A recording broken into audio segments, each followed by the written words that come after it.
আসসালামু আলাইকুম গাইস, আশা করি সবাই ভালো আছেন। আপনাদের দোয়ায় ও ভালোবাসায় আমরাও ভালো আছি। আজকে চলে আসলাম নতুন একটা ভিডিও নিয়ে। তো আজকে আমরা গরুর ভুঁড়ি কিংবা অঞ্জুরি বলেন, তো সেটা আমরা আজকে রান্না করব। আজকের আকাশটা কিন্তু অনেক মেঘলা ছিল, প্রচুর পরিমাণ বাতাস ছিল। হুট করে আমি আবার আমাদের বাড়িতে চলে আসলাম। তো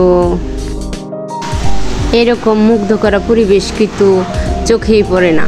যেমন চারিদিকটা অনেক সুন্দর মেঘলা ছিল, অনেক অনেক অনেক বাতাস ছিল, প্রচুর পরিমাণ বাতাস ছিল।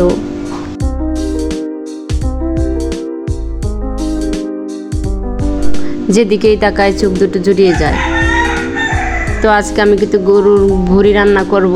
তো ভুঁড়ি রান্না করার জন্য আজকে আমি গরম পানি দিয়ে ভুঁড়িটাকে ভালো করে ধুয়ে নিয়েছি। এবার এটাকে পিস পিস করে কেটে নেব। কেটে নেওয়ার পর আমি এটাকে ভালো করে, এগুলা কিন্তু সব কুরবানি ঈদের ভুঁড়ি আমার জন্য রেখে দিয়েছিল। তো এবার এটাকে ভালো করে ধুয়ে নিয়েছি। আরও কিছু পরিমাণ পানি দিয়ে আবারও আমি ধুয়ে নিলাম। এটা খেতেও কিন্তু অনেক মজাদার হয়। আমার ফ্যামিলিতে এটা কিন্তু সবাই পছন্দ করে। এখানে প্রায় আমি 5 কেজির মতো হইব ভুঁড়ি নিয়েছি। রান্নার পর দেখবেন কতটুকু ভুঁড়ি হয়ে যায়। এখন দেখা যেতেছে অনেক ভুঁড়ি। আমাদের ভিডিওগুলো যদি আপনাদের ভালো লাগে তাহলে লাইক, কমেন্ট, সাবস্ক্রাইব আর একটা শেয়ার করে দিবেন। পাশে থাকা বেল আইকনটা বাজিয়ে দিবেন যাতে ভিডিও ছাড়ার সাথে সাথে নোটিফিকেশন আপনাদের ফোনে চলে যায়।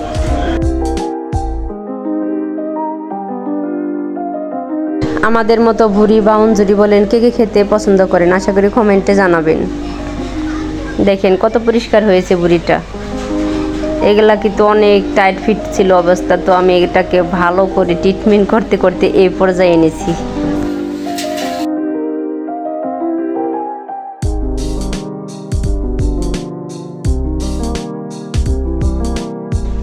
এবার আমি পেঁয়াজগুলো ছুলে নিব।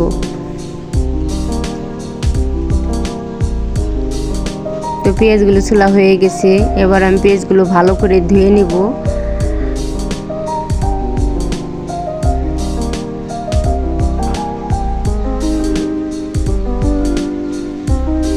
কিছু কাঁচামরিচ দিয়ে দিলাম।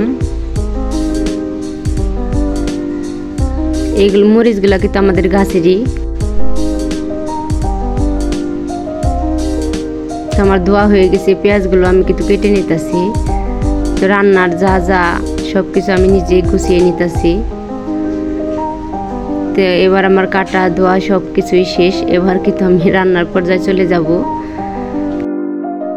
এবার চুলায় আগুন ধরিয়ে দিলাম। তো কড়াইটা বসিয়ে দিলাম। চুলার তাপটা কিন্তু প্রচুর পরিমাণ ছিল। কিছু পরিমাণ তেল দিয়ে দিলাম। এরপর আমি রসুন কুচি আর কিছু গরম মশলা আর জিরা দিয়ে দিলাম। পেঁয়াজটা এখন কিন্তু আমি কমই দিলাম। এরপর হালকা নাড়াচাড়া দিয়ে দিব। আদা বাটা, গরম মশলা বাটাগুলো একে একে সব দিয়ে দিলাম। আমি কিছু পরিমাণ পানি দিয়ে দিলাম। তো এবার লাল মরিচের গুঁড়ো এটাকেও দিয়ে দিলাম।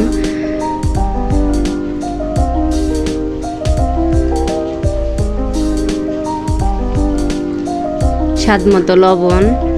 এরপরে আবার কিছু পরিমাণ পানি দিয়ে ভালো করে এটাকে আমি কষিয়ে নিব।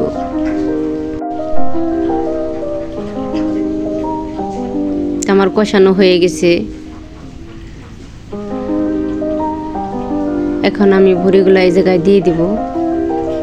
আর ভুঁড়িগুলো আপনারা যদি চান যে জাল দেওয়ার পরে রান্না করবেন, 2 দিন জাল দিলেন তারপরে এটাকে রান্না করলেন, তাহলে কিন্তু এটার মজাদার আরও বেশি হয়। আমি কিন্তু তা করিনি। আমি কিন্তু নগদেই সব রান্নাটা করে ফেলছি।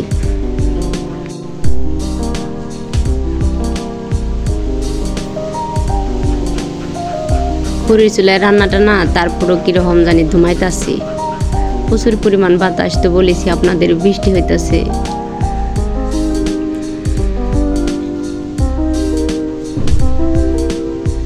তো দেখুন এটাকে ভালো করে কষিয়ে নিতে হবে।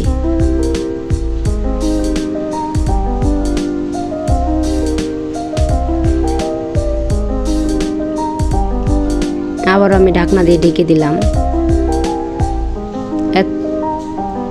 তোমারও ক্যামেরাম্যান ছিল, আমাকে তুলে ফেলছে।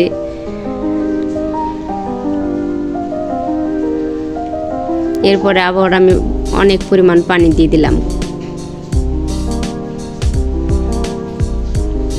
যাতে ভালো করে সিদ্ধ হয়। দেখেন চুলার তাপটা প্রচুর পরিমাণ বাড়িয়ে দিয়েছিলাম।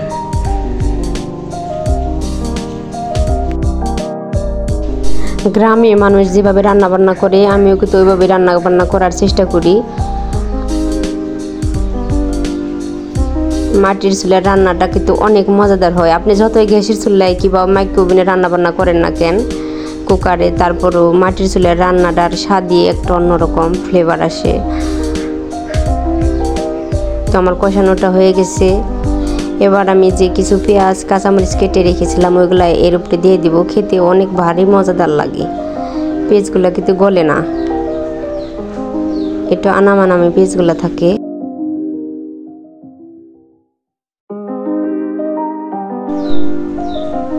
তো এবার রান্নাটা কিন্তু হয়ে গেছে, এবার খাওয়ার পাল্লা। এবার কিন্তু খেতে বসে গেলাম। আর আল্লাহ হাফেজ, সবাই ভালো থাকবেন।